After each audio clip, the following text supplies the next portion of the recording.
Morning, sir. Christine, how are you doing?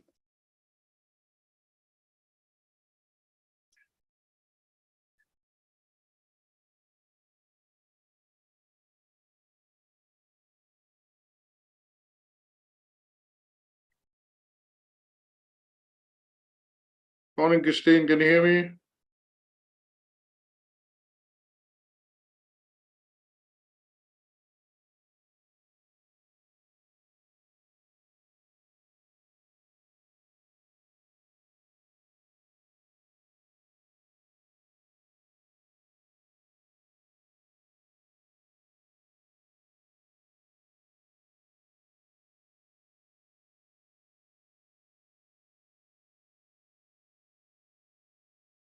Good morning, Christine. Can you hear me?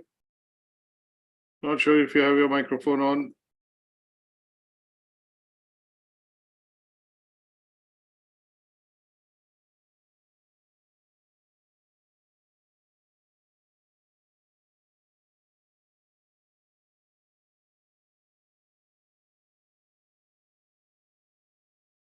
Okay, so let's make a start. Without further delays, I think if a couple of them join, the session, what we'll do is we'll get them in, and then they can catch up on a bit of recording, on the YouTube channel. So today's discussion, is focused on covering learning outcome 2. Learning outcome 2 for the unit, which is what we are essentially studying, and that is the introduction to professional healthcare service and practice. Now, if you recall in the first session, what we did was we covered a number of guidelines, policy, and the key legislation, which is important for us to know when we work as a health and social care worker professional within this sector, which is the National Health Service or the health and social care in sector in general. So it could be any of the jobs that we get into, things like working in a care home, an old age home, working in nurseries, working with people, supporting them in the community, and when we provide obviously services through, say, pharmacy, through physiotherapy, as a paramedic, working within the A&E department, working within a hospital, working as a midwife, working as a doctor or a nurse, and working as an optometrist, which is somebody who looks after your eyes, or when you get your eyesight tested, somebody who works as an osteopath, which is looking at working with, bones in general. So when we look at all these professions, this is all related to, the National Health Service. Now, in the first learning outcome, we covered some of the key legislation. So I don't know if you recall or not, but let me just bring it up on the slide. And this is what we essentially covered, in the first learning outcome of this particular session. So let me just share the presentation. So if you recall, in the first learning outcome, we looked at policy and legislation and how it impacts people, or how it impacts essentially the people working in health and social care sector. Now, obviously, we have different ways in which policies and legislations are essentially set and rolled out, because we have 4 devolved nations. So you have England, Wales, Northern Ireland, and Scotland. And obviously, because of devolution of healthcare, which has happened a couple of years back, what has happened is that each individual country is able to set and create its own legislation, laws, which would be suitable to essentially deliver services to members of the public or people in general. So the devolution of healthcare, the integration of health and social care with the mental health care, the introduction of the NHS Act, the NHS Constitution of 2010, and then obviously the choice which the individual has in terms of getting delivery of healthcare, whether you go with healthcare through the National Health Service, or you basically choose to get healthcare in addition to this. When I say National Health Service, you also look at private healthcare. So there's a choice available with the individual. And in the first learning outcome, we studied about the major legislations which are there, which we need to be aware of as a health and social care professional when we are working within this sector. So things like Health and Safety Act, the Mental Health Act, Human Rights Act, the Data Protection Act. We look at the Mental Capacity Act, the Health and Social Care Act, Equality Act, the Health and Social Care Act, which was revised in 2012, and the CARE Act of 2014. Now, there are certain agencies, key agencies that we are also needing to be aware of. So key agencies, if I put it this way, within, let's put it this way, within the health and social care sector, could you name key agencies that we are aware of that we need to be working with, or, should be looking at in terms of policy making? So these are, the key agencies which you typically see that is, come out with legislation, policies, guidelines, and they are the ones, which basically, regulate some of the services which are provided, by various providers in this sector, whether it's the NHS, pharmacy, or, a hospital, primary care trust, PCC trust, as we call it. They would normally be looking at, coming out and obviously, ensuring that the proper laws and legislation are followed in terms of delivery of the services to the members of public. Now, when we look at CQC's role as an independent regulator of health and social care, when it was established in 2009 under the Health and Social Care Act of 2008 essentially, or 28, we look at that they are responsible in ensuring that health and social care services provided are meeting the necessary standards of quality and safety. So as a regulator, the Quality Care Commission, the Care Quality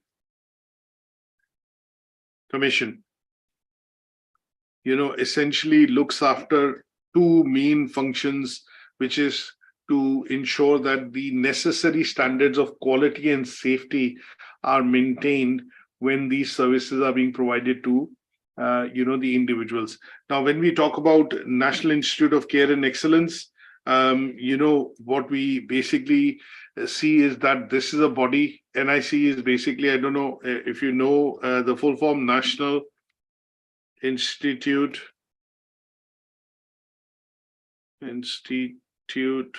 of Health.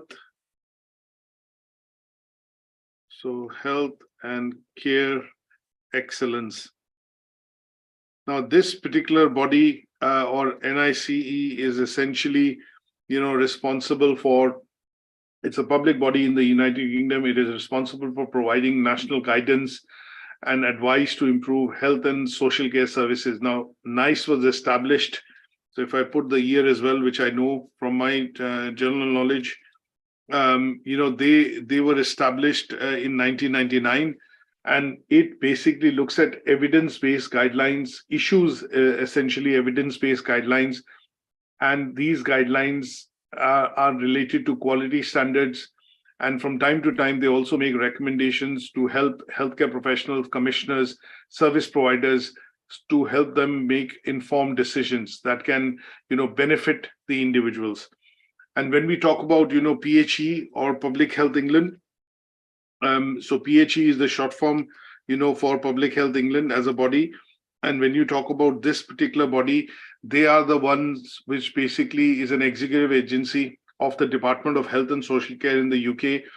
And it was established in 2013. So if I put this establishment date, and their main aim is to look at providing expert advice, research, and knowledge, which can be used to develop and implement evidence-based healthcare strategies across all hospitals and, primary care trusts in the UK in particular. So these three bodies, PHE, for example, played a very important role during the COVID pandemic, because they were the ones which basically look after disease prevention and, control. They were the ones which came out with a campaign, Space, Face, and Mask.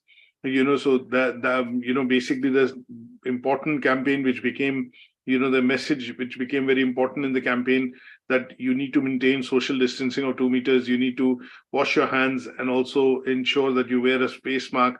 And that allowed, the control of, COVID, spread of control of COVID amongst people or members of public in the UK. So there are lots of other bodies And if I put it this way, there is the King's Fund as well, which is a body in the UK, and that particular body in the UK is a charitable organization, but it focuses on improving health and social care services. So if I put this one here, King's Fund, and this is a charitable body which was established way back in 1897, and it is something which basically focuses on coming out with best practices in the field of policy and the various sort of research-based programs which can help support healthcare organizations to improve the delivery of health and social care services to members of public. Now, there are loads of other bodies. There is one which is MHRA. I don't know whether you know what is MHRA, but MHRA is basically the agency which introduces and regulates the introduction of new medication or treatment, and say for example the COVID vaccine, which was essentially introduced earlier after, say, Pfizer and Botnet, and you look at Pfizer, you look at AstraZeneca, Johnson & Johnson, a lot of these agent vaccines which were created were actually approved by the full form of this is the Medicines and Healthcare Products Regulatory Agency. So they are the body in the UK which essentially approves all medication before they are released to the members of public. And this particular body also looks at ensuring that all quality, safety and efficacy standards are followed in terms of release of any sort of medication, practice, equipment within the UK with regards to members receiving treatment from various avenues, hospitals, GP surgeries, community centers, pharmacies. But they are the signature body which basically looks into licensing and regulation. They look at obviously approval of medication through lots of pharma companies. They look at clinical oversight. They are responsible for inspections and enforcement. Like we've discussed in one of the other units, is that there are 5 different types of drugs. So antibiotics in particular cannot be bought over the counter, but over the counter drugs include vitamins and your basic medication like aspirin and stuff which you can buy. And this decision of what is going to be available through super stores, over the counter at pharmacies, or requires prescription, is something which is decided by MHRA, and they are the medicine and healthcare regulatory agency in the UK. Now, I can definitely provide some details to you so that you are aware of these regulatory agencies, and this would be useful. Now, this part is essentially all learning outcome 1. Because the reason of bringing these agencies is that all this legislation which is passed in the Parliament, essentially can only be, enacted out, and specifics of it in terms of development of policy and guidance is then done by some of these agencies to ensure that, we are able to follow the regulation in terms of providing these services to the members of the public. Now, in today's discussion, what we are going to be focusing on in learning outcome 2 is essentially looking at understanding the requirements of working as a healthcare professional. So what are the requirements of you working as a healthcare professional? That is what we want to understand in today's discussion, which is learning outcome 2. So when we talk about learning outcome 2, in general, what we need to know is who is a healthcare professional? What is the definition of a healthcare professional?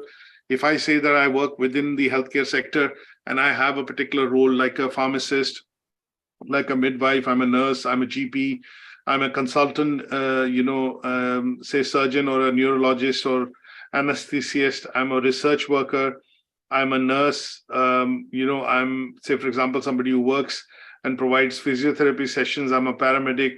All these individuals, which work in different roles and have different responsibilities with regards to delivery of services to members of public, are all classified as what are called healthcare professionals. So what we want to be looking at in today's learning outcome is to understand what is the role of a healthcare professional, and how do we see people working within this particular sector, and what are the key requirements that they have, or key skill set. And let's put it this way: they have key skills, and we will also look at understanding what knowledge, in terms of academic knowledge and experience, they have in terms of being able to work as a healthcare professional within this particular sector. Is that okay? Right. So let's start off by looking at maybe some generic, questions. If I were to ask you, what are the requirements for you to work as a healthcare professional? Can you think of what would be the requirements of working as a healthcare professional in the UK in particular? So I know most of you are looking at studying towards nursing, and you want to become a nurse at some stage after completing a degree course. But generally speaking, some part of that course would also involve you working within the health and social care sector. You would be termed as a health and social care professional, and within one of those professions, you would be specializing in, studying towards becoming a nurse. Now, when we look at this as a profession, what we are looking at is people who work and support and provide services, health and medical health, mental health, or care services in general to members of public, whether these services are delivered through hospital, GP surgery, community centers, pharmacies. You look at, other places like, say, for example, if I go for an eye test or a skincare test, things like that, or go to a dentist, they would all be termed as what are called healthcare professionals, because you're looking at providing either mental health care, physical, healthcare, or services which are related to, say, certain aspects of the human body, things like eyes, ears, prosthetic. If you have had a fracture, for example, and you need to get a plaster on or a cast put on, you go and get an X-ray scan done, you go to a radiographer, you go to a pharmacist to get medication, or you visit your GP, or you go and meet a consultant. Say, for example, sometimes, ladies, for example, or in general, when you look at a condition that you have had, and in that case, it needs detailed diagnosis, then your GP would refer you to a consultant. You would go into a hospital, get a scan done, or an MRI done, or an X-ray done. And in those cases, what you're doing is coming in contact with people who are essentially working and providing services to you as a member of public within the UK, and they will be all working within the health and social care profession. Now, in order to work as a health and social care professional, or somebody who wants to work within the sector, you would need to have some sort of a qualification which allows you to, develop skills and have knowledge to be able to provide these services under certain safety and quality standards as are set by the agencies. And this would require you to train as a nurse, maybe train as a pharmacist, train as a doctor, train as an optometrist, train as a midwife, or train as a school nurse, for example. And in those cases, you would generally see that they would become essentially essential requirements for you to be able to, I would put it this way, work within this sector. And that would allow then you, to gain the skills. And because of the qualification that you've gained within this particular sector, that would allow you to call yourself a healthcare professional. Now, people coming from abroad would need to have obviously things like a visa or relevant qualifications. They would need to meet the stringent standards which are set in terms of you being able to meet that criteria before you are able to get a job within the National Health Service or any of the associated, organizations to be able to provide this and provide this service. And when you do so, then in those cases, you would be termed as a healthcare professional. And this will, having requirements to be able to work in the UK and obviously, provide these services or get employed would require certain visas and other regulations. So in general, if we look at studying this learning outcome, which is to understand the requirements of necessary requirements which are required for you to be able to work as a healthcare professional, would mean that you need to have the knowledge, which is academic knowledge, maybe a course or a qualification, and the skills And then you need to have a very good understanding of, the policy and legislation in the UK to be able to start working and offering services as a healthcare professional. Is that okay? Any questions on this so far? Okay. What we've also got to do is, go on. Excuse me. Hello. Please, what's the requirement again, please? You said knowledge and qualification. Knowledge, which is knowledge would be academic knowledge, which is either a course or a degree qualification. And then you would also need to have some years of work experience to be able to work within this sector. So generally speaking, when you look at training as a nurse or a healthcare professional, healthcare worker, healthcare assistant, as a pharmacist, you are required to do some training. It will not be just a pure academic course that you will take, or studies that you will do, which will allow you to essentially gain and start working as that professional. You would essentially be required to do some training as well. And there is a key part of this training as a component in helping you build that experience that would, along with your knowledge and the training that you do, would help basically build skills, and they would be utilized in delivering these services to the members of public. And that is where you would then say that I work within the health and social care sector, and because I work within the health and social care sector, I have these skills, knowledge, and experience to be able to offer these services. Now, knowledge could be academic knowledge, which is like a course that you're doing, foundation diploma in nursing for midwifery and nursing and midwifery. You could have experience of previously working in a setup like a hospital, a surgery, a community center, a pharmacy, or maybe any of such organizations like care homes or nurseries, wherein you would have taken care of, or you would have had some experience of working with patients of different ages. And that would have given you the experience. And over the years, when you worked within a particular profession or a particular place, training and development is a very key component within this sector. So you would have gone through a number of trainings, and these trainings, along with your academic knowledge and the experience that you, of years of experience that you work within an organization, allows you to develop skills, understand key legislation, and this allows you to then work within the sector. Is that okay? Does that answer your question? Okay. Now, what I want to also do is do a bit of an activity. There are two things which I want to show, to develop your understanding on what is health and social care and what are professions within health and social care. So what I want to do is basically show you two websites, and they will come across as links in the presentation. And what I want to do is kind of, make you aware of what all professions are there within the health and social care sector. Now, these two sites, one of them is an NHS site. And when we talk about people who work within health and social care, I don't know whether you're aware or not, but there are 350 different types of roles that you can work within the National Health Service or within the health and social care sector. Was that something that you guys were aware of? No. So there are 350 different job roles that you can do after gaining a qualification in health and social care or a qualification in nursing, because there are certain specific qualifications that you will do. If you want to become a doctor, you'll study medicine. If you want to become a nurse, you're going to do a nursing degree.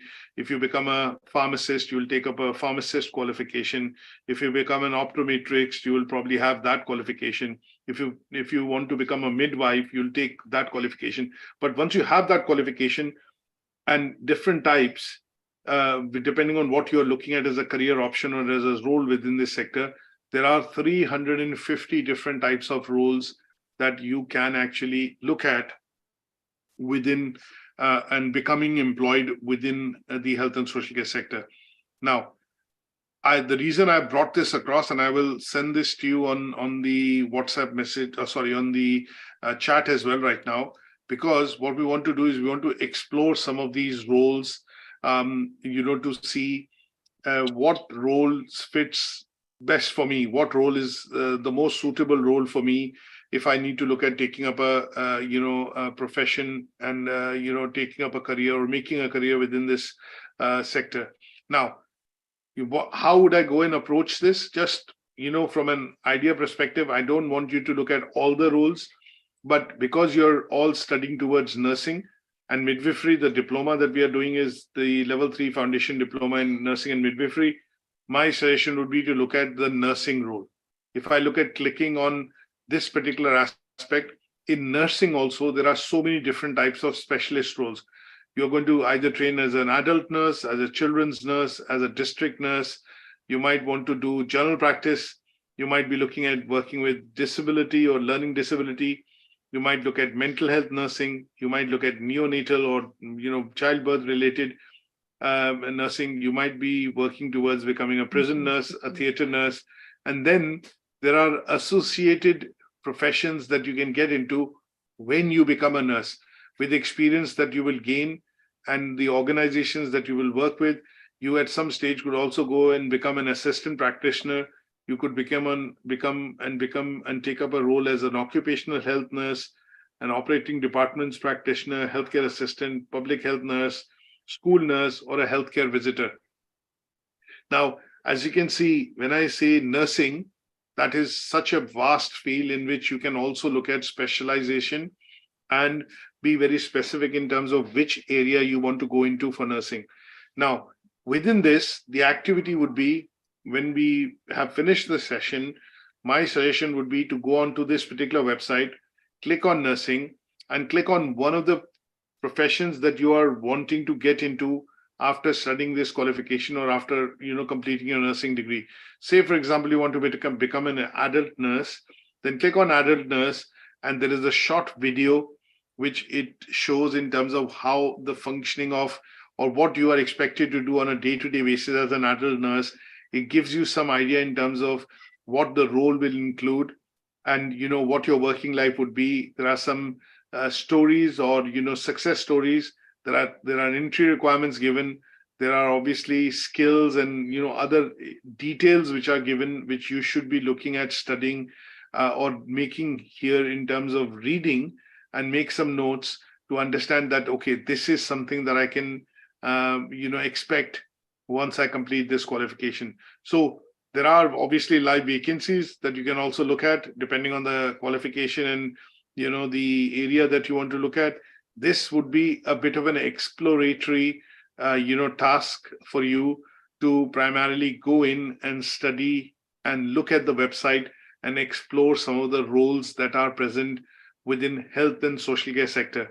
As a healthcare professional, nursing is one such profession under the healthcare professional option, and I would want you to go in and explore this particular through this particular website, but just explore the nursing side of the role. Now let's listen into this short video of what a nurse does and see and get some understanding. My role as an oncology staff nurse is to look after patients within the ward, looking after their general needs, whether that's chemotherapy, different types of medication that they might need, also as well making any necessary referrals to other agencies, so social services or to rehabilitation services. A typical day on the ward is very, very busy. We start off doing things like medication, schedule things that have to be done at set times, planned. We will be involved in food, making sure people eat. Nutrition is very important, hydration. We also then throughout the day plan for when they're going to go home. Trained to become a nurse, I did the degree route, 50% academic classroom-based work, 50% placement-based work. We also have a bit of a taster in the other fields of nursing, so learning skills and nursing as well. 3 years it's over quite quickly, but it's very hard work but very rewarding. Some opportunities for me as a staff nurse could be to specialise in oncology and maybe eventually work as a specialist in palliative care as part of the government team. There's also assist on the board and that line. We have also maybe more managing, also specialising in pain management and throughout the rest of the My job as an oncology staff nurse can be very emotional because we work with a lot of do for the last days of life, or qualifications we won't recover from their illness. It's about making their lives comfortable for the last few days, weeks, months, or years of their life. It can have emotional impact, but there's lots of really good support available for you. The reason why I get out of bed in the morning to come to work every day is because of the patient that we're looking after, and how important it is to make sure that they get the highest standard of care and make sure that they're safe, and ensuring they've got a future outside of the acute setting. I would recommend nursing for anybody who was interested and passionate about becoming midwives and who are interested in developing their skills, whether that be clinical communication or interested in going into a more specialist role in nursing as well. So as you can see, she brought out 2 or 3 things towards the end in her video, is to say that she would encourage people to get into nursing, especially people who have patients and have the ability or want to help other people. Now, she was a specific, area in which she was working as a nurse, was that she works within the oncology side, which is primarily, or palliative care side, wherein people have, terminal conditions. That means they are not going to be recovering from the disease, and they would have limited days. It could be weeks, months, years, but they will have limited days because the condition in the disease or the condition that they have is terminal. That means they're not going to recover. So she works in a specialist area wherein she provides care to people who are predominantly diagnosed with terminal diseases or diseases like cancer and related diseases which have no cure. And here the care needs to be provided in order for the patients to have a prolonged life and have less suffering while they are undergoing treatment, or undergoing treatment or receiving treatment, in this case, from the nurse or the medical staff. And she is one such example of a healthcare professional working within the healthcare sector and delivering or providing services to people with terminal illness or people who require palliative care. Is that okay? Now, Okay. what we Yes, also want to look at is there are other short videos on this particular site, which is because what we want to look at is we want to look at a lot of options. We want to look at, because when I say healthcare professional, the first thing which comes to my mind is I think of a healthcare worker, maybe a nurse, but I don't go beyond that.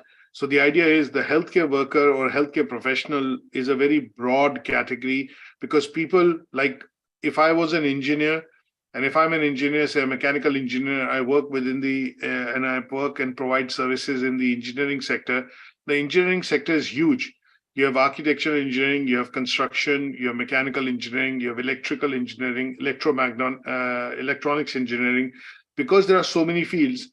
But you're essentially classed as an engineer because you've done one particular qualification. And in my case, I've done, say, for example, mechanical engineering. And that would mean I would be termed as an engineer, as a generic profession, but I work within a specific sector within the engineering field, and I provide those services. You could be an automobile engineer and you would work within a car factory, but your specialization or your studies or your course skills that you have gained over the years by working within that sector would have been related to that particular sector, which is in this case, say, automotive engineering. Now, similarly, if I have to apply this within the health and social care sector, and I say I'm a healthcare professional, it does not mean that I'm a healthcare worker or I'm a nurse or I'm a midwife. There are so many different types of professions that you get to see within and being classified as a healthcare worker or a healthcare professional. So here you might be working within a public sector organization like the National Health Service. You might work within a private organization, which could be a hospital like Spiral or Bupa, which are private hospitals. You could be working within a pharmacy. You could be working within a charity or a voluntary organization developed for providing community services. When you look at Oxfam, for example, one of the charities which basically provides medical related services, or relief services in areas wherein, areas which are either, suffering droughts, floods, whatever it is, but they work as a charity and have a broad function and support, communities across the globe. They work in about maybe 190 countries. So you work within hospices, nursing or care homes. You work within a dentist, with a dentist or a dental practice. you work within ambulance services, you work and offer complementary medicine or services which are through occupational therapy. You look at physiotherapy. You look at, for example, somebody who sometimes we go to and talk in terms of a psychologist, and they would all be termed as what are called healthcare professionals. Now, this particular website that I looked at describes and gives the brief description of the person taking up that role in that sector, and they are quite useful to broaden your knowledge in terms of consideration set to say, okay, I want to be a health and social care professional, but what particular profession I want to get into, and that would be something that you could look at by listening into any one of these videos. Now, considering that most of us are looking at becoming a nurse, so obviously, for example, if I click on a video like this, it would give me an idea and play a short video, which would be primarily focusing on what are the requirements for me to work and become a nurse in this particular video. So let's listen into this short video.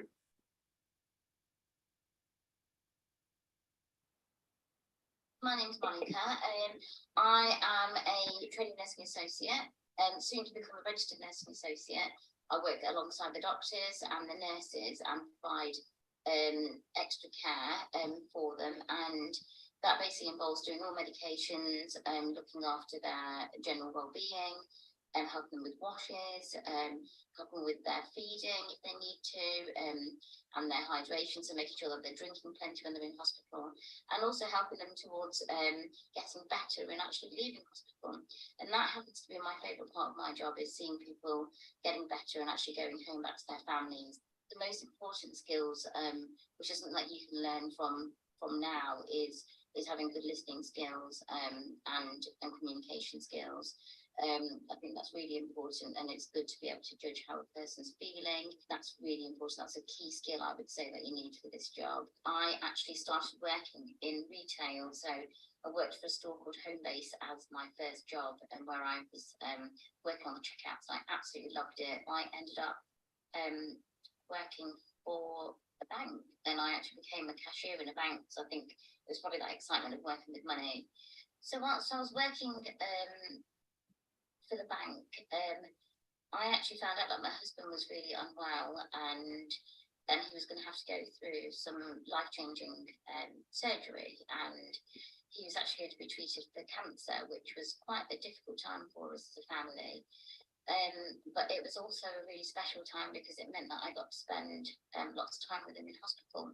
My husband had said to me, you seem to be so happy when you're in the hospital. There's just something about it. What is it that you've always wanted to do? And I said, actually, I've always wanted to be a nurse. And so we talked about it, and my husband agreed. He said, actually, you should think about it. You should do it. So it was a real big decision to make at the time, but I think because it was steered by something that was quite a difficult time in our lives, we thought, actually, why not do it? Let's live today to the fullest and actually do what we want to do. So I actually took voluntary redundancy from my job. So I actually joined the local college and did an access course to further education. I think the best bit of advice. So here you would be able to relate to, because all of you are doing an access course to nursing, correct? Mm-hmm. Right? So this is important. You're all doing an access course to nursing to become a nurse.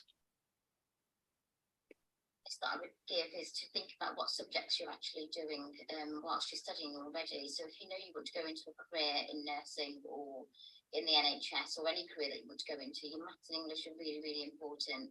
So think about... So a lot of you are also doing your functional skills in English and maths, correct? Yeah. That is the second requirement you're meeting in terms of developing your skills. So the things that she mentioned so far in the video, she has mentioned good communication skills, good listening skills. She's mentioned an access course. She's mentioned now English and maths, which you're also, some of you are doing or already have. And where you need to get to, and if you can actually get your maths and English GCSE, then you're set up for life. If I could speak to my younger self, I would probably say have the confidence to go for what you're really passionate about. I think there was a lot of pressure when I was younger to sort of go on and do things which were deemed as, you know, doing something specific. So, you know, like if you want to be a doctor or a lawyer or something like that, but actually I always knew that nursing was what I wanted to do. So I wish I'd sort of just stuck to that idea and then gone for it. Think about where you can get opportunities to sort of get ahead of the game, and if you can go and do work experience in different areas, then do. If you can speak to a careers advisor, then speak to them and see see what things that you need in order to be able to be ready for when it comes around to applying for courses at university. So as you can see, this gives you a very good idea in terms of, what professions are there within the health and social care sector. And that is what the learning outcome that we are discussing today is all about. This unit is all about health and social care professionals, but what we need to be able to do is understand that there are so many different types of career options within this sector: nursing, doctors, healthcare workers, pharmacists, consultants. They are a few that we hear about, we know about because we've seen them, we've worked with them, or we've taken some of the services. But beyond that, believe you me, there are so many different types of professions. They have done very nice videos of, a couple of different professions within the health and social care sector. And I would suggest that at some stage, you should go and watch each of this video just to get an idea and see what drives you to take up a profession in this, in this sector. Now, and then also explore this particular website to look at the various types of careers and career options that you would be looking at, in terms of taking up a wider role. Now, obviously, they've done a categorization of most of these roles, in a broader sense. But if I say I want to work within public health, what does public health mean? You are going to be working as a healthcare visitor. Sometimes you have healthcare visitors when you have babies, or for example, if you're sick and you're recovered, then you would have a healthcare visitor coming to your home to check on you in terms of your progress and your recovery. People who work as school nurses or people who work as practice health nurses within, any sort of a teaching institution, school, college, university, they would be termed as, public health, or professionals who are working within the health and social care sector as a HCP. The term is HCP, healthcare professional, but there are so many different types of professions. So these two websites and the links are there in the presentation, and I would certainly encourage you to go in and obviously look at, in a bit more detail after this session and explore some of these professions and obviously the roles and responsibilities, and get a perspective in terms of, why people chose to work within this sector and what skills they suggest that you need to have in order, or you need to develop in order to be able to successfully working within that role. Now, that nicely brings us to discuss the two assessment criteria after watching these two videos in terms of, one, the first assessment criteria talks about identify two of the requirements necessary for a healthcare professional in terms of values, aptitude, skills, knowledge, ethics, and we need to compare and contrast them to discuss their merits when we look at this. Now, when you look at these videos, you're going to be able to see that some people, when they're discussing why they took up this profession, will focus on their knowledge, their skills. Some of them will focus on that, they look at ethics and they look at values and diversity in terms of where people come from and how care can be provided to them, which is tailored to meet their requirements. Now, the reason of also asking you to watch these videos is that in the case when we watch the video of a nursing associate and somebody as a nurse, working as a nurse, so we looked at Michelle and we looked at Monica, but if we look at videos of other, professionals in this, you're going to be able to see that and observe that some of them will talk about values, some of them will talk about culture, some of them will talk about diversity, some of them will talk about work ethics, and some of them will also talk about a combination of knowledge, work ethics, and skills that they need to be able to work in that profession. And that is what we need to cover in the first assessment criteria. So what I've done here is I've looked at generically the skills and ethics side of things, which a healthcare professional needs to have to be able to be successfully working within and providing services to the members of public, or working within a particular organization and within this sector, National Health Service, for example. So one of the things that I look at in terms of skills is that people should have practical application. That means they would need to have developed wide range of skills by studying a qualification and by gaining experience during on-job practice or apprenticeship. Because when you become a nurse, in the first year, you might not have any placement, but in the second and third year of your degree course, there will be 300 hours required to be doing placement. You will be attached to an organization. So the idea there would be, apart from the theoretical classes or theory, or the classes that you attend to gain theoretical concepts and learn about the nursing profession and the various units and modules, you'll also be required to work alongside in a setup which will allow you to gain some experience and get practical applications. So the ability to be able to put your learnings in terms of theory into practical applications would be something that you would be exposed to. And in the final year, I think most nursing degrees typically have 300 hours of working. 250 and 300 hours is what you will be essentially doing. So by the time you finish your nursing degree, you would have had about 500 to 600 hours of work experience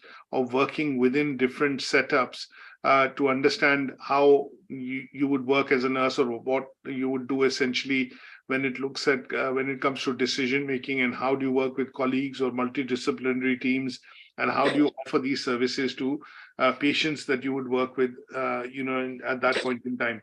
So one of the things which you would be looking at is practical application. The second would be continuous improvement.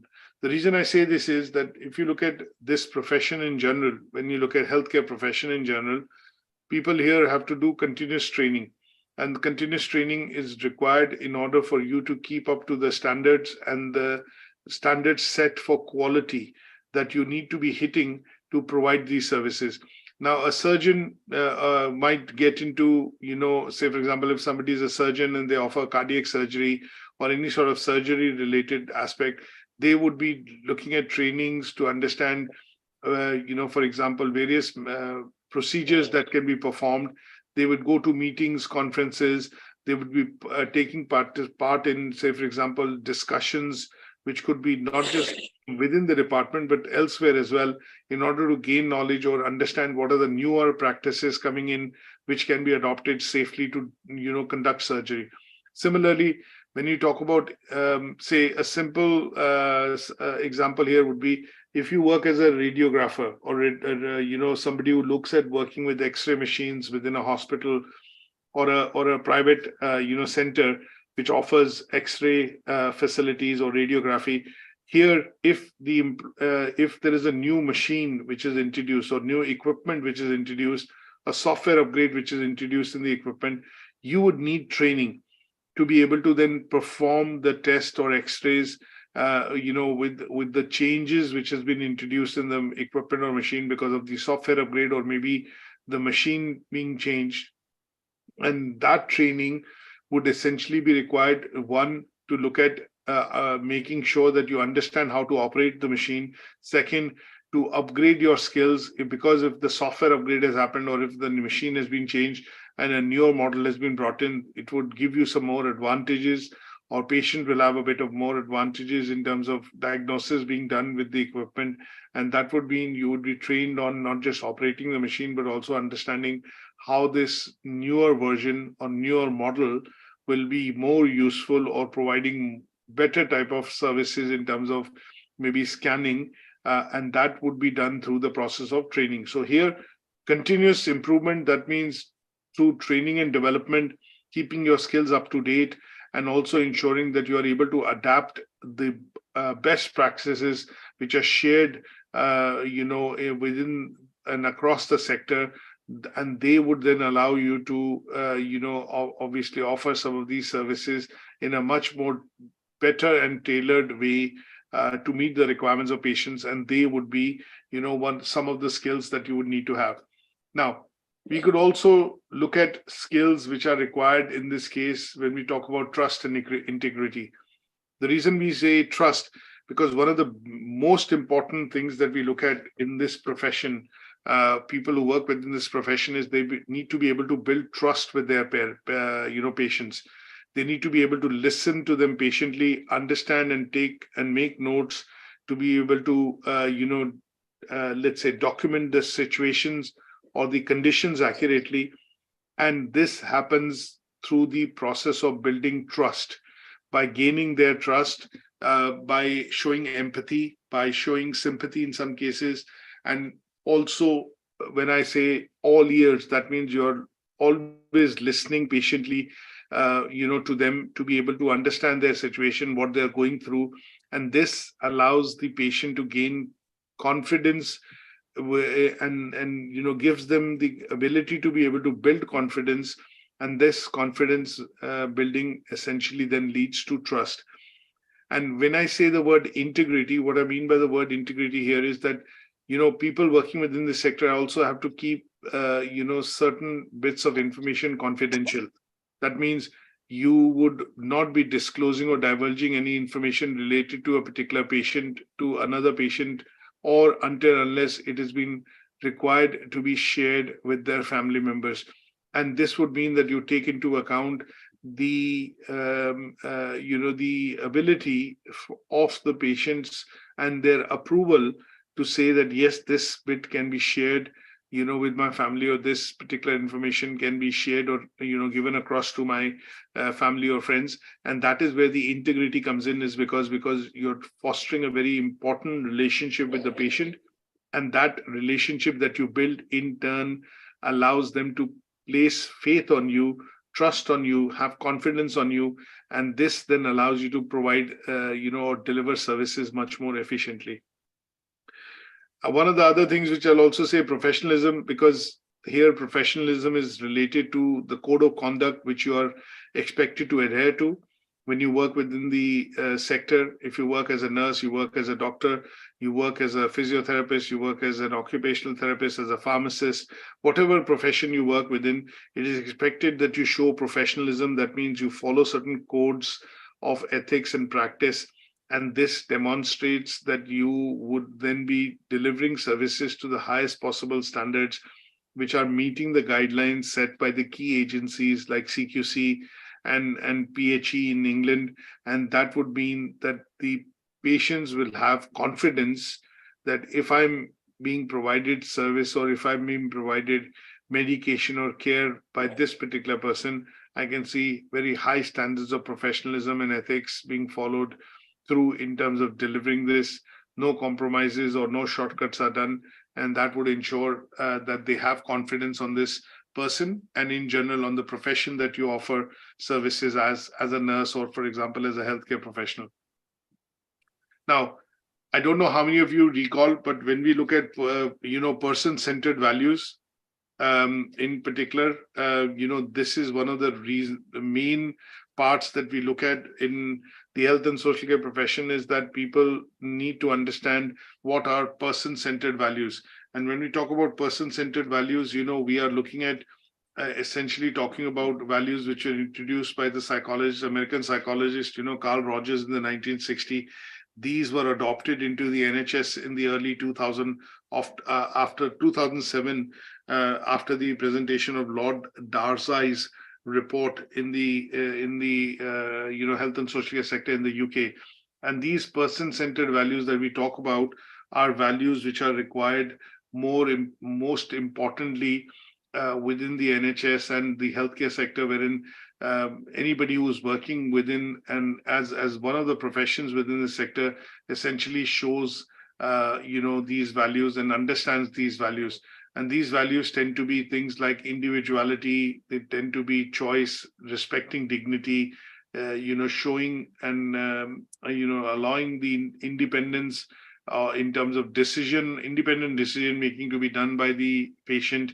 By providing the information, you're respecting their rights, you're ensuring that you are able to respect the individual and allow the individual to have autonomy in terms of making those decisions. And they are these 6 or 8 person-centered values that we talk about, which are most important for the individuals to have who work within this sector.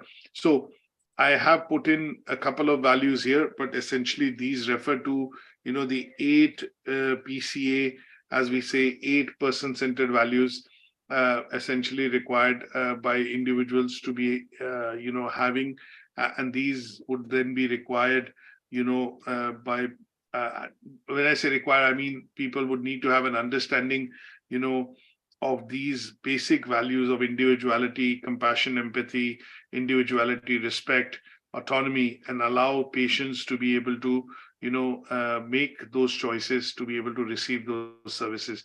So these values and beliefs have to be followed by healthcare professionals, and they would typically be, looking at ensuring that when services are provided, which means you're providing treatment, you're providing recovery services or care services, you're ensuring that you're respecting the patient, you're respecting and showing empathy, which is understanding and acknowledging the feelings of the patient, emotions of the patient, and you're showing genuine concern for their well-being.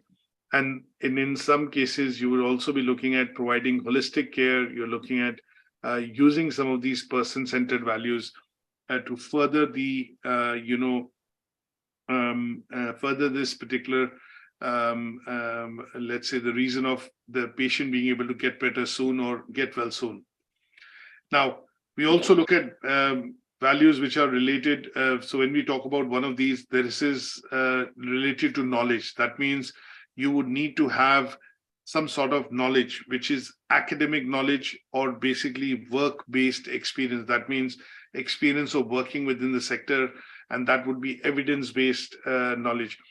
So when, say, for example, COVID-19 vaccine was introduced, it was tried and tested across 30,000 professionals first to see and understand side effects, any detrimental effects or any sort of effects it could have on the health of the patient. Would it help the patient recover? Would it make the condition worse?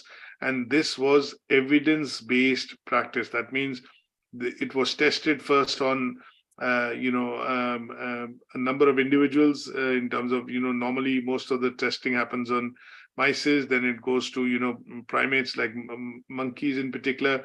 And once it passes those tests, at some stage there are, tests which are done on volunteers within, the human population, and they would then be observed, and all the observations would be tallied, made, and to ensure that there are no side effects or, what could be the side effects need to be studied. So when this vaccine was introduced, say Pfizer introduced it, they made sure that they tested the vaccine on about 30,000 different types of, people, volunteers, who essentially then obviously all the details were noted down to understand what could be the side effects. And in this case, if the vaccine worked, that is where the decision was then taken by, MHRA in the UK, FDA in the US, to basically license the pharmaceutical company to be able to mass produce this vaccine. And then it was, given to the members of public in various countries, and that was mass produced. So when we talk about knowledge, what we are looking at is people possessing knowledge in terms of educational qualification, they possessing knowledge because of experience. And in some cases here, the focus is primarily on evidence-based practice. That means you're going to be testing anything which is to be introduced to the members of public, whether it's a medication, treatment, equipment, it's all thoroughly going to be tested in various respective fields. Once the tests come out clear, observations are done, and then when the tests are done, observations are done, and when it comes out that everything is safe and okay to proceed, then this would then be granted permissions to be able to being offered to the member of public or being incorporated into the National Health Service for providing these services. So when we talk about the first assessment criteria, which is identifying 2 requirements necessary for a healthcare professional in terms of values, attitudes, skills, knowledge, and ethics, and what we need to be able to do is compare and contrast the merits of each. What I've done is we have looked at skills, we have looked at knowledge, we have looked at ethics, and person-centered values, and you could actually choose any 2 and then talk about the merits of it, and that would help cover this particular task.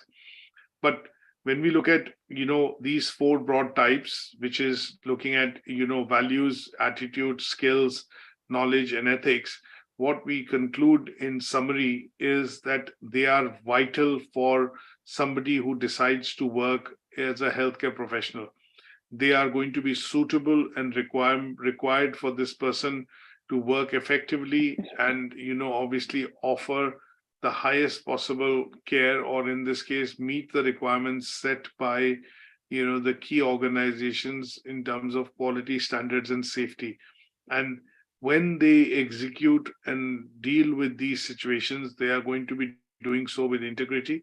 They're going to be doing so with moral principles. And this would mean that these are required to be there in a health and social care professional who's either working as a nurse, pharmacist, doctor, consultant, psychologist, or an occupational therapist, any sort of profession. And these would be required in order for them to successfully provide these services to the members of public so that patients can get well. Why do you provide these services? You provide these services because there are conditions through which patients are going through, and you are going to be able to help these patients to recover from that condition. And that would be through medication, through, providing care support. It could be through providing physical support in terms of occupational therapy sessions.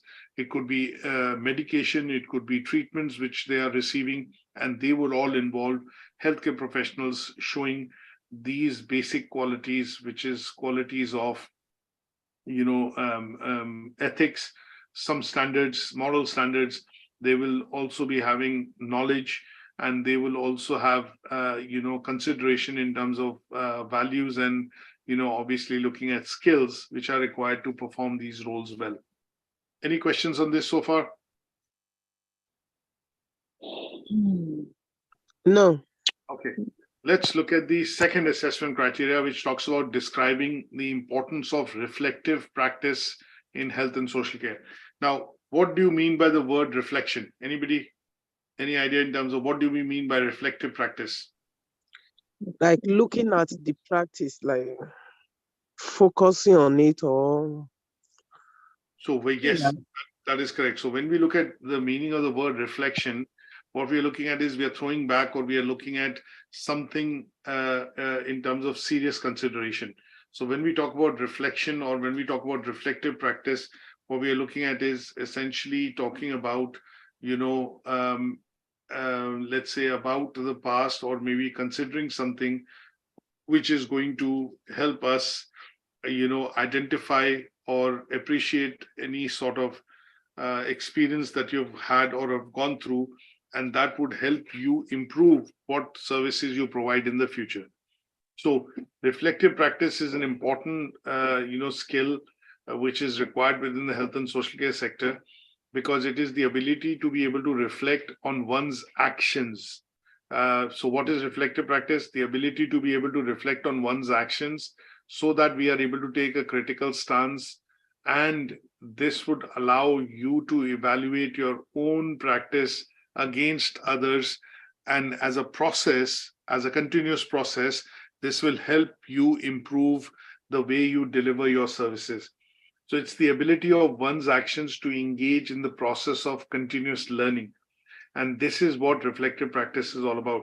Now, when we talk about reflective practices in healthcare, here we are looking at, realizing what could be the positive benefits of considering what you have done, how you have done, why was it done, and then looking at, analyzing it. And then if you're faced with a similar situation or a similar situation with a patient in the future, then you know how you need to adapt, react, prepare, and then provide these services, which would mean that you are going to essentially, look at providing these services in a better way, and which will help improve service, and which will, let's say, self-improve, your practice, and also help in the improvement of how you're going to deliver these services to the patient. So Reflection is a process wherein we can look at with the hindsight that we sometimes say that if I had known that this would happen, then I would have done it this way. But because you cannot go in the past and obviously change it, so here what we tend to do is learn from how we have delivered or done things in the past. And what we do with those learnings is that sometimes if we are faced with a similar situation, same type of situation with the patient, then you deal with that situation in a much better way because you have had some experience of dealing with it in the past, and that would allow you to build on to your experience to provide more or better, in this case, better services as compared to what you did previously. Now, reflection also allows us to identify what is a good experience and what is a bad experience. So if there are things which did not go well, then in those cases, using reflective practice, what we'll be able to do is weed out, that means negate out anything which was not done as per the process or it was not required to be done, and we can delete them, we can weed them out, and this would allow only the best practices to be taken forward from a point of view of dealing with them in the future. So it is a learning process. It helps people learn. It helps people realize what they've done correctly in the past or what they've not done correctly, and allows them to improve and provide better services. And that is why reflective practice has lots of benefits for people working within the health and social care sector. Here we are able to reflect on what was supposed to be done, what was actually done, and what was the outcome of what was provided as a service. And if it was not meeting criteria or conditions, then this would allow you to look at and then change those services or your practices to be able to offer them in a much better way in the future. Should you face the same situations, with say, for example, I would say your patients or people that you're dealing with.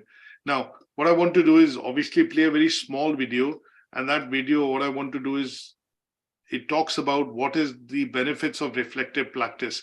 And that is what the assessment criteria is. It says, describe the importance of reflective practice for a health and social care professional. So let's look at listening into this particular video, which talks about what are the benefits of reflective practice.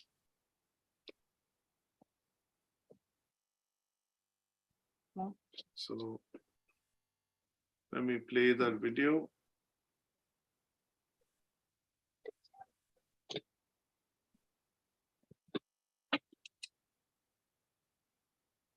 What?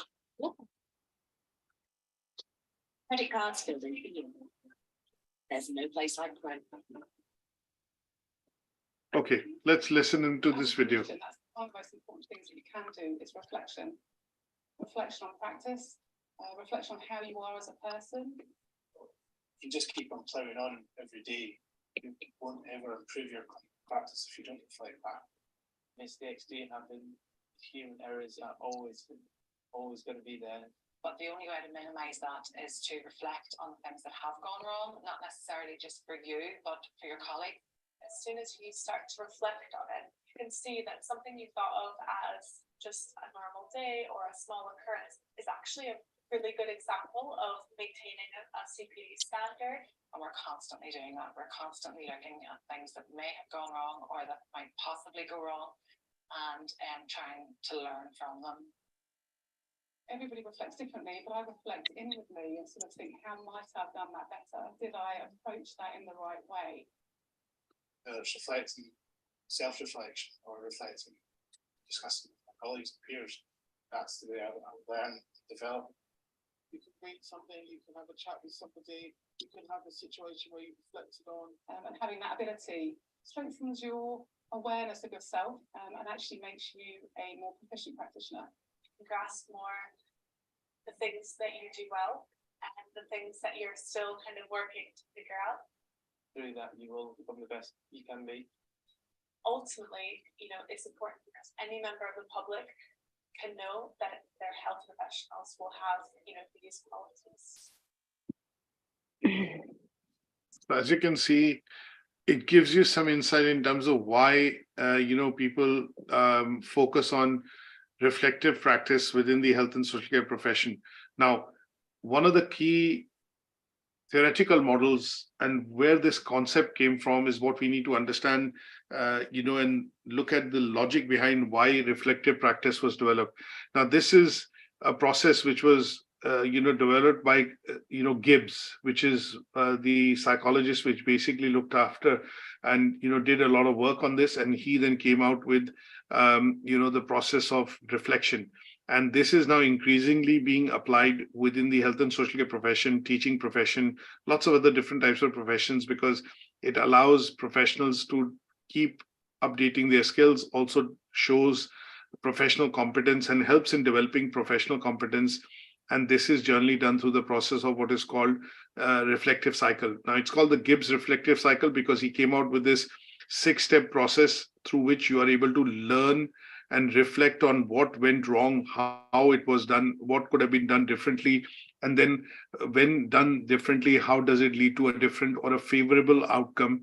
And this particular part is reflected in what is called the Gibbs reflective cycle. Now, this is one of the most famous cyclical models of how people look at reflection. And this is divided into 6 stages, which starts with description, the first stage, which means what happened. Then it goes into feelings, which talk about or give us an idea about what were you thinking and feeling when you took that action. And then it looks at evaluation, which basically focuses on what was good and what was the bad part of it, or what was the good and the bad experience out of it. Then we look at doing analysis as a 4th stage, when we think about what sense could be, what was the sense or what was the logic behind that particular issue, or how I tackled that problem. And then you go into making conclusion that what else could have I done, or what could have I done if I had this particular information. Then it would, kind of help me get to a different outcome. And the last thing that you do is you clearly work out an action plan. So if this was to happen again, then what would you do in that situation? And this process completes the 6th step, which is reflection. Give you a simple example here. You are driving, say, for example, in the morning, and you drive, to drop your kids to school. Now, what happens is, if you're driving from your home to the school, sometimes you would see that you get into a bit of a traffic jam. And what then in that case, as a situation, you do is you try and avert that traffic jam by taking a different route. Now, if this is an activity that you do, regularly, that means you go and drop your kids Monday to Friday, and you've been doing for a couple of years. What would have happened in these years is that you would have had these situations wherein sometimes you reach on time, sometimes you reach early, sometimes you reach quite early, and sometimes you would have missed the timeline and you would have reached late. And your kids would have got a mark late in their school in terms of attendance. Now, what you have done is over the years looked at analyzing this particular bit in terms of situation, and what is the best route to take, how long will it take, and if I get into a jam, or if there's an accident and it leads into a jam, then what further detours that you would do to ensure that you still manage to reach on time and leave your kids to the school on time. And this particular process that goes on in your mind is nothing but a reflective cycle, or a reflection on how you would do things differently if you were faced with this particular situation of being late to school or dropping your kids off to school late. Now, this process of reflection, it can also be termed as what is called structured debriefing. That means you debrief yourself, and you also talk about this to your partner or your husband, and you say, okay, I'm not going in today, but let me give you a head start and, give you a bit of a debrief in terms of this is how you would need to go or do or take this route, which will allow you to leave them on time.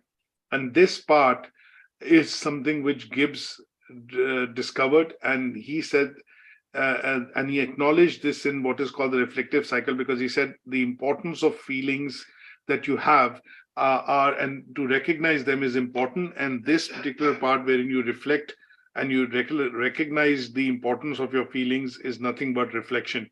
Now, he came across with these 6 stages of how reflection happens as a process, and that is why it is called the Gibbs reflective cycle.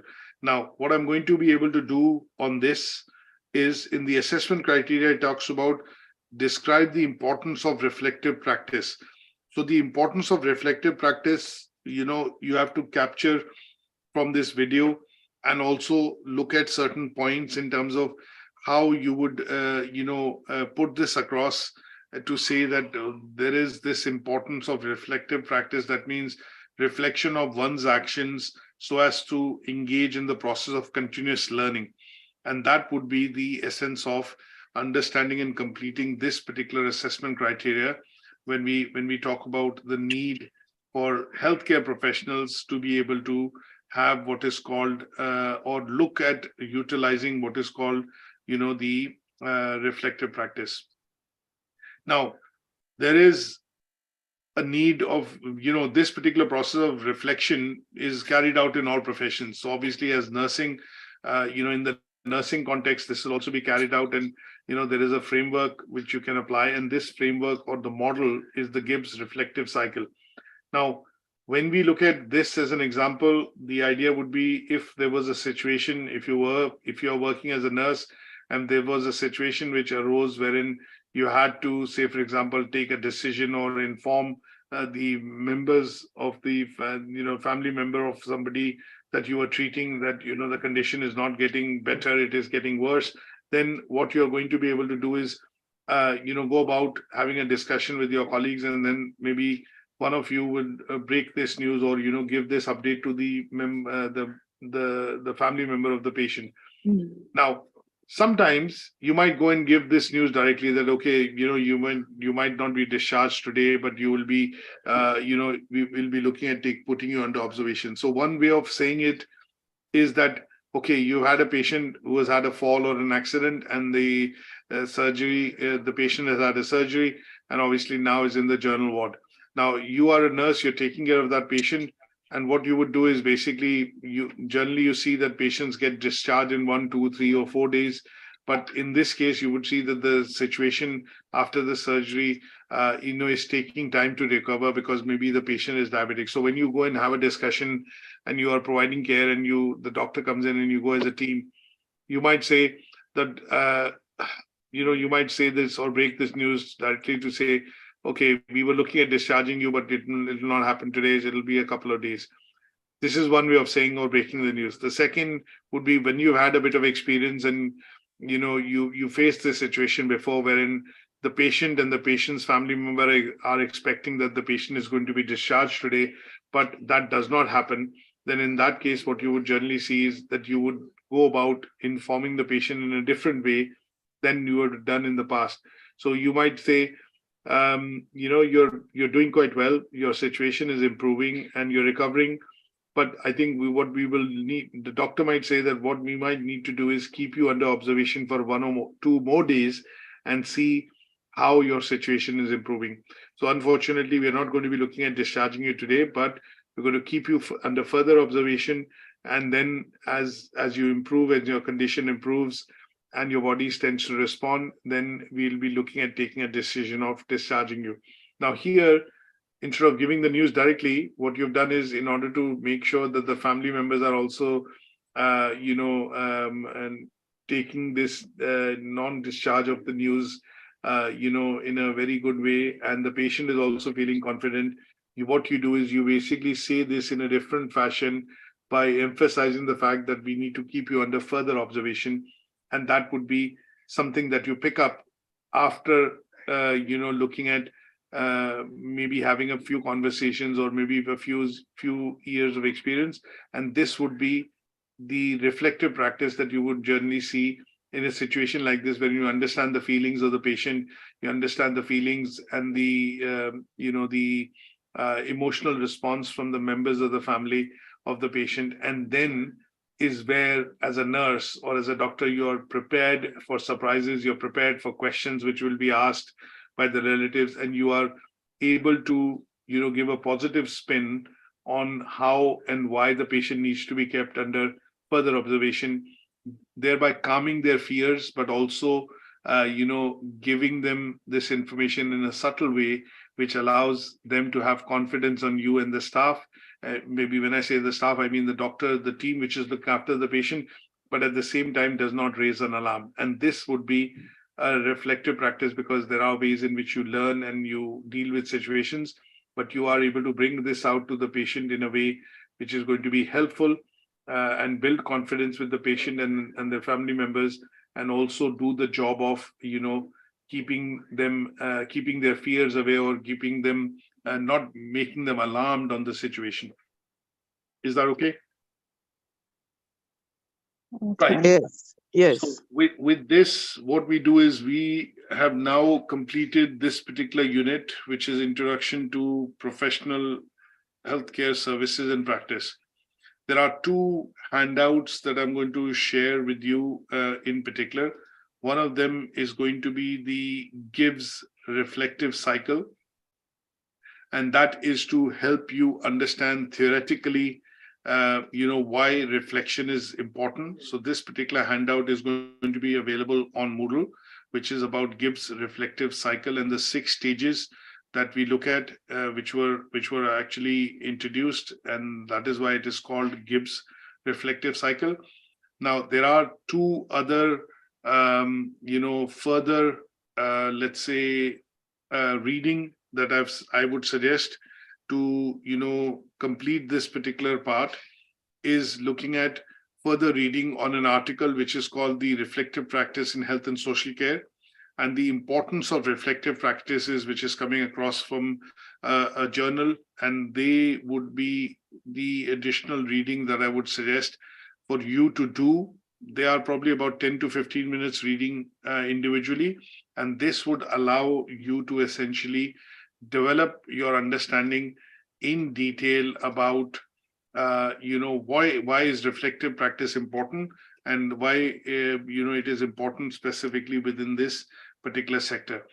I have already mentioned that in order to understand the roles and career options within health and social care, I would suggest that you also visit these 2 websites which I've shown to you at the beginning, and I played 1 or 2 videos, and they would give you a very good overview of why we need to look at the different skills, knowledge, values, beliefs, and the requirements in terms of working within the health and social care sector. The skills and knowledge in particular that the healthcare professionals need to have to be able to work within this sector. And these 2 websites, in terms of exploring the roles and also the focus on some of these roles, are going to be useful for you to develop a detailed understanding of this particular unit that we have covered today. So any questions on this so far? No, sir. Okay. Now, what I'm also going to do is basically give you a sampler, because obviously if I just now share, the assignment a bit, which is what we are going to look at. So if you look at this particular assignment brief, which is available for this particular unit, we have a 2,000-word assignment on this. And there are 2 tasks in the assignment. It says list 2 examples of current legislation, policy, and briefly describe how they are used to contribute to health and social care provision. And the second part consists of consider the values necessary for health and social care practice and services. And then you need to reflect on the practice, how it contributes to the development of you as a professional.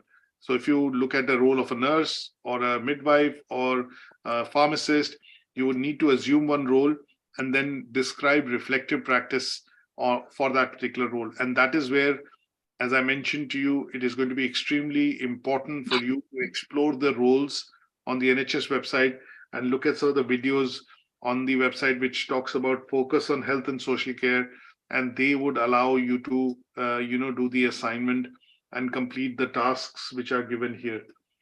Now, one last thing which I want to mention in today's session is that at the end of it, what I'm also going to do is share a sampler which I have done and prepared, just to give you an idea again, to say how you would be looking at submitting and completing this particular assignment. So this is for reference only, and this would look at covering both the learning outcomes and the assessment criteria 1.1, 1.2, 2.1, and 2.2 in order to complete this unit by submitting an assignment. So the first part talks about 2 legislations. Now, if you recall in the slide, I have covered about 8 or 9 different legislations. You can pick any 2. If I just quickly show you the slide again. So in learning outcome 1 and learning outcome 2, these are the, legislations which are brought across that you need to pick out. Any 2 you could talk about, and that would be the requirement for doing the, assignment. So the first part talks about 2 legislations which contribute to the provision of, working within the health and social care sector. So I've chosen the Mental Health Capacity Act of 2005 and the CARE Act of 2014. And then the second learning outcome talks about skills and values of healthcare professional. So we could either look at skills, values. So you could look at skills, values, or you could look at attitude and skills. You could look at knowledge and ethics. You could look at attitude and knowledge. Whichever 2 that you want to pick out can be done. And then you have to compare and contrast these for a particular healthcare profession. So it will be either a nurse or again, a midwife, or it will be somebody that you think of, as a pharmacist, and they would be required to be covered to meet that task. The second part is talking about importance of reflective practice. So importance of reflective practice would mean that you would need to pick up a profession, again, maybe a nurse in this case, and say why reflective practice is important. So in this case, I've put points across things like identifying improvement areas, enhancing professional development, encouraging self-awareness, continuous improvement, or looking at professionalism, which is professional accountability. And that would cover, that assessment criteria, which is the second criteria 2.2. Is that okay? So what we have done with regards to this particular session today is we have covered, this and completed this particular unit, which is talking about introduction to health and social care, introduction to the professional, which is health and social care. So basically who you are as a professional is something that we have covered in this, and that allows us to cover and complete this particular unit, which is a small unit, of 2 learning outcomes only. And that is what we have done during this session. So any questions? So you will basically have everything that I will also quickly show you on the Moodle, and that should allow you to see and complete this particular unit going forward. I would suggest that you should be looking at submitting, it's a 2,000-word assignment. I would suggest that you should be looking at submitting this assignment in about 2 weeks' time from today. And that would be, helpful, because we'll look at marking and assessing. And it's essentially for the first batch, you'll be looking at certification, towards the end of March. So let me just lastly show you the Moodle part, wherein all these handouts and everything should also be available for you to look into and completing this particular unit. So just give me 1 second, I'll switch you over now.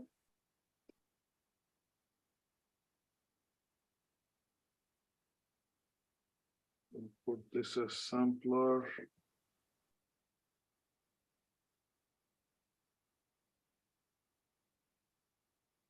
Okay.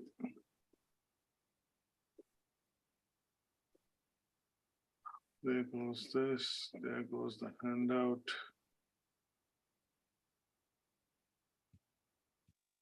Okay, so just switching you over now to the Moodle. So if you see, this is where I have put in, the learning outcome 2 presentation that we've had a discussion on today.